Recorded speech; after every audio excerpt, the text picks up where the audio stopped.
Hi guys, എല്ലാവർക്കും സുഖമല്ലേ? ഇതെൻ്റെ യൂട്യൂബിലെ ആദ്യത്തെ ലോങ് വീഡിയോ ആണ് കേട്ടോ. തമ്മിൽ കണ്ടപ്പോൾ തന്നെ നിങ്ങൾക്ക് കാര്യം മനസ്സിലായിട്ടുണ്ടാവും. ഒരു ഷോപ്പിംഗ് വ്ളോഗാണ്. ഡ്രസ്സ് എടുക്കാൻ പോവാണ്. എനിക്കല്ല, കാക്ക. ആദ്യം നമ്മൾ ഇഞ്ചിക്കലുള്ള ഒരു ഷോപ്പിലോട്ടാണ് പോയത്. അവിടെ നിന്ന് വീട്ടിലിടാൻ പറ്റുന്ന ടീഷർട്ടും പിന്നെ കുറച്ച് ട്രൗസേഴ്സും അങ്ങനെ കുറച്ച് സാധനങ്ങളൊക്കെ മേടിച്ചിട്ട് അവിടെ നമ്മൾ നേരെ പോകുന്നത് അട്ടക്കുളങ്ങരയിലുള്ള രാമചന്ദ്രനിലേക്ക്. റുവ ഇരിക്കുന്നുണ്ടല്ലേ, റുവക്ക് ഏറ്റവും കൂടുതൽ കംഫർട്ടബിൾ ആയിട്ടുള്ള യാത്ര ചെയ്യുന്നത് ബൈക്കിലാണ്.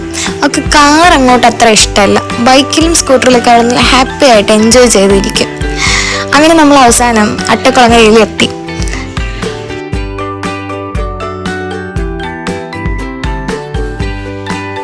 എല്ലാ ഷോപ്പിലും ഇപ്പൊ ക്രിസ്മസ് പ്രമാണിച്ച് ഒരുപാട് ഓഫറൊക്കെ ഉണ്ട്. അപ്പൊ രാമചന്ദ്രനിലും അത്യാവശ്യം ഓഫറും കാര്യങ്ങളൊക്കെ ഉണ്ട്.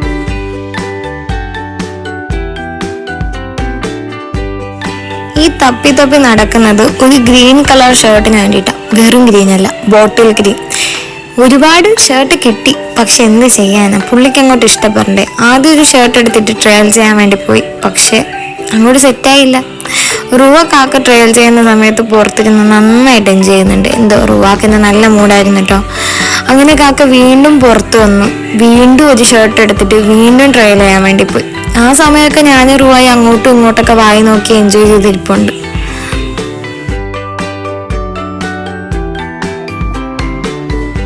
അവസാനം ഒരു ഷർട്ടും സെറ്റാവാണ്ട് പുറത്തിറങ്ങി ഷോപ്പിൽ നോക്കാന്ന് പറഞ്ഞ് ഇറങ്ങിയപ്പോൾ ദാ നിൽക്കുന്നു അഞ്ജുവും ചേട്ടനും യാമിമോളും. ഇതാരാന്ന് വെച്ചാല് എൻ്റെ കൂടെ ഹോസ്പിറ്റലിൽ ഡെലിവറിക്ക് ഉണ്ടായിരുന്ന കുട്ടിയാട്ടോ. റുവ ജനിച്ചതിന് ശേഷമാണ് യാമിമോൾ ജനിച്ചത്.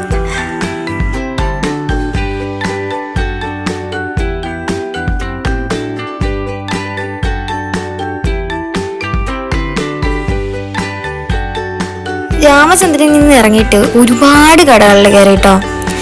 ഷർട്ട് ഇഷ്ടപ്പെട്ട കളർ സെറ്റാകത്തില്ല, കളർ സെറ്റായ സൈസ് കിട്ടത്തില്ല, സൈസും കളറും കിട്ടിയ ഷർട്ട് അങ്ങോട്ട് ഇഷ്ടപ്പെടത്തില്ല. അതാണ് അവസ്ഥ. അവസാനം ഒരു കടയിൽ നിന്ന് കാക്ക ഒരു ഷർട്ട് അങ്ങ് ബോധിച്ചു. പിന്നെ ആ ഷർട്ടും എടുത്തിട്ട് അവിടെ നമ്മൾ നേരെ പഴവങ്ങാടിയിലോട്ട് പോയി.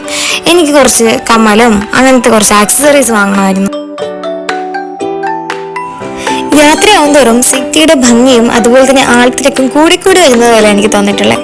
അങ്ങനെ ഒരു ഫാൻസി സ്റ്റോറിൽ കയറി ആവശ്യമുള്ള ഫാൻസി സാധനങ്ങളൊക്കെ മേടിച്ചതിന് ശേഷം അവിടെ നമ്മൾ നേരെ വീട്ടിലേക്ക് പോവാം. അപ്പോൾ ഇന്നത്തെ ഷോപ്പിംഗ് വിശേഷങ്ങളൊക്കെ ഇത്ര തന്നെ ഉള്ളൂ. അടുത്ത വീഡിയോയിൽ കാണും വരെ ബൈ.